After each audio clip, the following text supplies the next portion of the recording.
మన వాళ్ళందరూ వీడియో మొత్తం చూసి లాస్ట్లో మనకి డిఎం కానీ కామెంట్ ఏం చేస్తున్నారంటే అన్న పలానా ఏజ్ అంటే 21 18 16 సంథింగ్ ఏదో ఒక ఏజ్ చెప్పి ఈ ఏజ్లో స్టార్ట్ చేయొచ్చా అండ్ అకాడమీకి వెళ్ళొచ్చా, అకాడమీ జాయిన్ అయితే అవుతామా, ఎన్ని రోజులు అవుతామో, ఇలా వేరియస్ క్వశ్చన్స్ అడుగుతున్నారనమాట. మీరు ఎంత పెద్ద కోచ్ దగ్గరికి వెళ్ళినా ఈ విషయం మాత్రం ఖచ్చితంగా చెప్పరు. కాబట్టి ఈ సీక్రెట్ని మీకు తెలుసుకోవాలి. దయచేసి లాస్ట్ వరకు చూడండి. మన age what ever it is, A age అయినా 15 అవ్వచ్చు 17 అవ్వచ్చు, ఏదైనా ఏ ఏజ్ అయినా క్రికెట్ స్టార్ట్ చేయాలంటే ఖచ్చితంగా అకాడమీకి వెళ్ళాలి.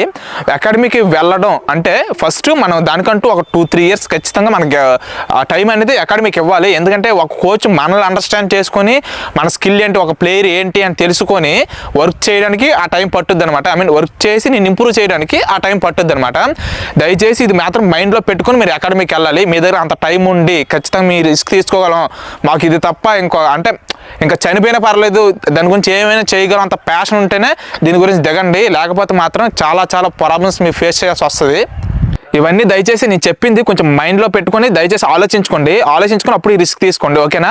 నేను చెప్పింది మీకు క్లారిటీగా అర్థమైంది అనుకుంటున్నాను. మీకు అర్థం కాకపోతే ఇంకా డిఎం కానీ కామెంట్ కానీ చేయండి. ఇలాంటి మరింత క్రికెట్ ఇన్ఫర్మేషన్ కోసం మన అకౌంట్ ఫాలో చేయండి.